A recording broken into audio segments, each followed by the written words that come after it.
తమిళ star hero, విప్లవ నాయకుడు, DMDK అధ్యక్షుడు విజయకాంత్ కన్నుమూశారు.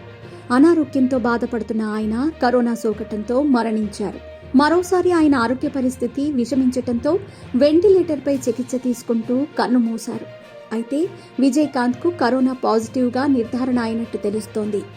ఈ మధ్య ఆయన వెరీ సీరియస్ కండిషన్ నుంచి బయటపడ్డారు. జలుబు, జ్వరంతో హాస్పిటల్కి వెళ్లిన ఆయన 20 రోజులకు పైగా వెంటిలేటర్పై పోరాటం చేశారు. డాక్టర్ల ప్రయత్నాలు ఫలించి విజయకాంత్ తిరిగి క్షేమంగా ఇంటికి చేరారు. తాజాగా మరోసారి విజయకాంత్ పరిస్థితి విషమించటంతో ఆయన కన్నుమూశారు. విజయకాంత్ మరోసారి అస్వస్థతకు గురి కావటంతో ఆయన్ను మంగళవారం కుటుంబ సభ్యులు మియాట్ ఆసుపత్రికి తరలించారు. అయితే విజయ్ని పరీక్షించిన వైద్యులు ఆయనకు ఇన్ఫెక్షన్ సోకిందని గ్రహించారు. వాటికి సంబంధించిన టెస్టులు చేయగా కరోనా పాజిటివ్గా నిర్ధారించారు. వైద్య పరీక్షల్లో విజయకాంత్కి కరోనా సోకినట్టు నిర్ధారణ అయింది. శ్వాస తీసుకోవటంలో ఇబ్బందిగా ఉండటంతో ఆయనకు వెంటిలేటర్ చికిత్స అందించారు. అయినా కూడా ఫలితం లేకుండా పోయింది. విజయకాంత్ మరణ వార్త విని అభిమానులు కన్నీరు మున్నీరవుతున్నారు. అనారోగ్య కారణాలతో కొన్నేళ్లుగా ఇంట్లోనే విశ్రాంతి తీసుకుంటున్నారు విజయకాంత్.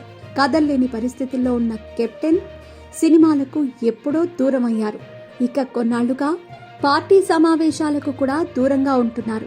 కిడ్నీ మార్పిడి, మధుమేహం ఇలా అనేక అనారోగ్య సమస్యలకు ఆయన ఎప్పటికప్పుడు హాస్పిటల్కి వెళ్లి ట్రీట్మెంట్తో పాటు పరీక్షలు కూడా చేయించుకుంటూ వస్తున్నారు.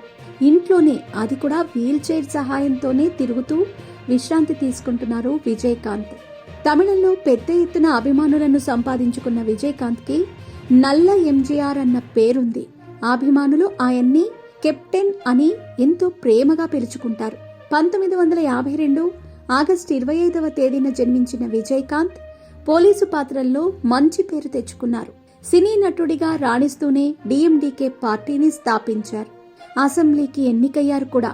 2011 నుంచి 2016 వరకు ప్రతిపక్ష నాయకుడిగా పనిచేశారు. విరుధాచలం, రిషివండియం నియోజకవర్గాల నుంచి 2 సార్లు ఎమ్మెల్యేగా గెలిచారు. ఆయన మృతి పట్ల సినీ ప్రముఖులు, రాజకీయ నాయకులు సంతాపాన్ని ప్రకటిస్తున్నారు.